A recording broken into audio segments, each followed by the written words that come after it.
Another flower that I think I planted 2 years ago and only came in this year maybe, and I can't remember what it was. Well, I'm at the tail end of harvesting what you might consider spring crops. That includes broccoli, kale, fava beans, radicchio, lettuce, spinach. However, last year I got broccoli and kale all summer. And depending on the weather, we may continue getting some lettuce and spinach for a little while longer here. I haven't harvested any cabbages yet, but there are a few forming that could be harvested in the next couple of weeks. In this segment, I'm going to tell you a bit about how I harvest, wash, and pack some of these veggies. Let's start with broccoli. It's my mainstay in the garden. And yes, I do have pest pressure. I have got slugs when the broccoli is young.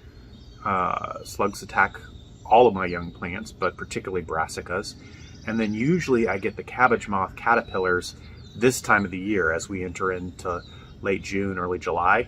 I sprayed with BT a few weeks ago just as the white moths were coming out, and I think I successfully interrupted their cycle because I haven't been seeing any more white flies around this last week. And it got really warm this last week and sunny, and that's usually when they all kind of come out. You see all these white butterflies, white moths flying around. And I also am not seeing any caterpillar damage that I can spot, so all good so far. That's all a side note though. What I wanted to share here was my harvesting and cleaning process.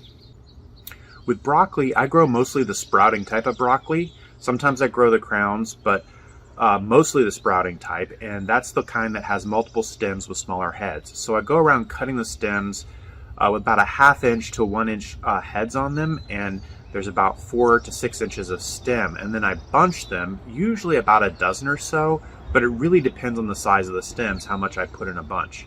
I often will bunch the broccoli in the field with rubber bands, and then drop those bunches in my harvest basket. While I'm harvesting, I usually remove any of the dead leaves, and I may also remove some of the okay, good-looking leaves that are just getting big and in the way on the broccoli plants. From there, once I've searched out and got all the broccoli that has sprouted, all my kind of sprouting broccoli stems, I take the bunches in my basket over to this washing station here, and I throw it in a tub of water with some diluted distilled vinegar as a disinfectant. Then I lay it out on this potting bench in the drying station before I put it into plastic bags, and I ultimately put it into the fridge. I didn't get many aphids on broccoli. I don't get that much on broccoli these days, but I do get a few occasionally, and a couple of years ago I actually got swarmed by whiteflies. That hasn't happened since, but I soak the broccoli, but mainly because of the broccoli heads, in a tub of water with diluted vinegar to help get all those little nasties out before storing for donation or to use in our own cooking.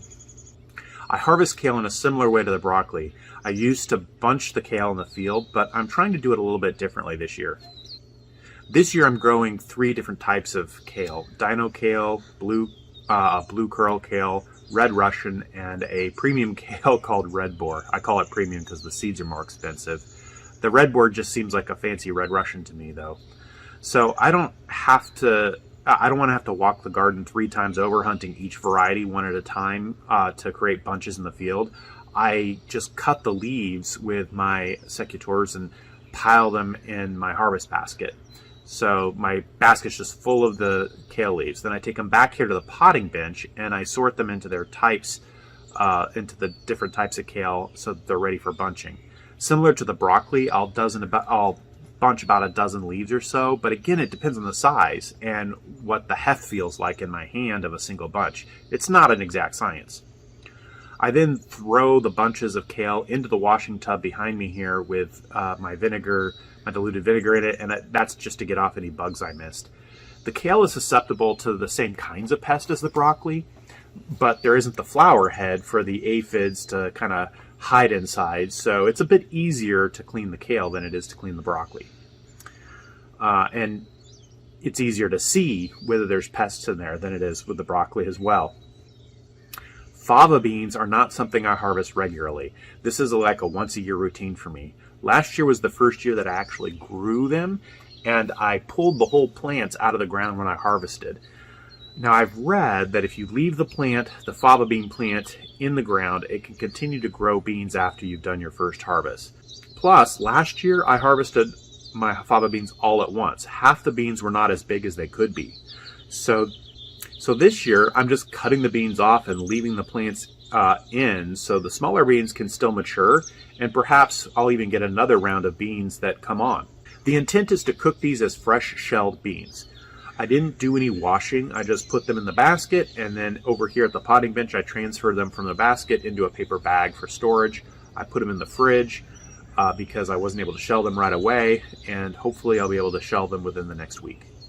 I primarily harvest lettuce one leaf at a time. Rather than waiting for it to head and harvesting the whole lettuce head, I just go around picking the bigger, ready to go leaves and put them in my basket.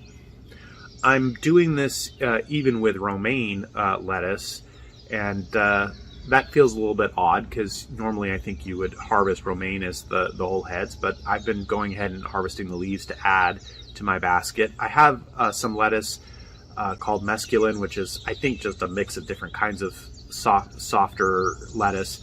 I just cut those 2 inches from the ground. I don't try to do those one leaf at a time because they're a little more fragile. And that just all becomes my salad mix. I dump the whole the whole basket of lettuce into the washing tub behind me, and then I swish it around to get off any dirt.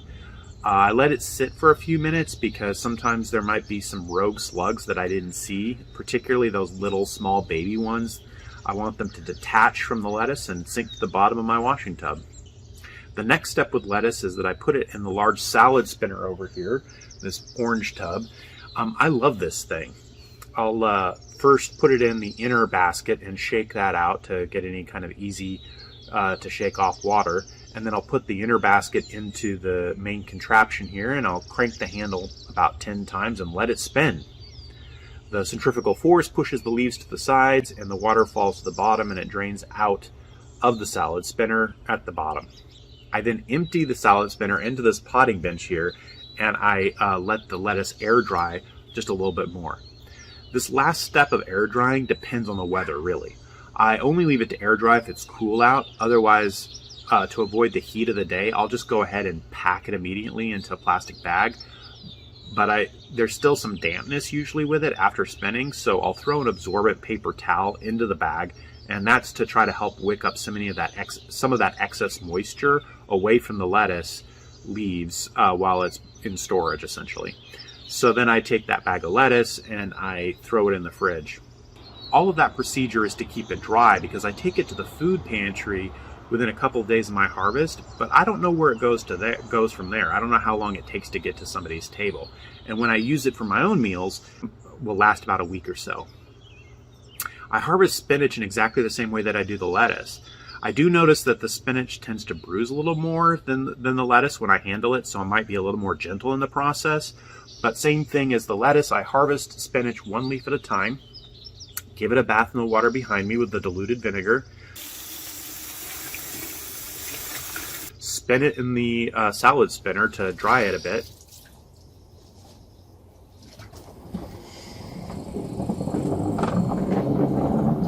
I may air dry it depending on the weather, and then I pack it into the plastic bags to store in the fridge until we're ready to do something with it. Well, that's my harvest log for this week. I hope you find it interesting to compare to what you're doing, and I'd love to hear what you do that may be the same or different down in the comments below. Here are my plantings for this week. These were done for fall harvests. Brussels sprouts, cabbage, broccoli, fennel, and beets. Well, I finally figured out what these plants were. They appear to be Canterbury bells. It threw me off because the first bells were white, but once I started seeing the purple ones, I realized, oh, this must be the Canterbury bells I had planted at some point. Thanks for watching, and it would mean the world to me if you would like and subscribe. Till next time, let's get back to gardening.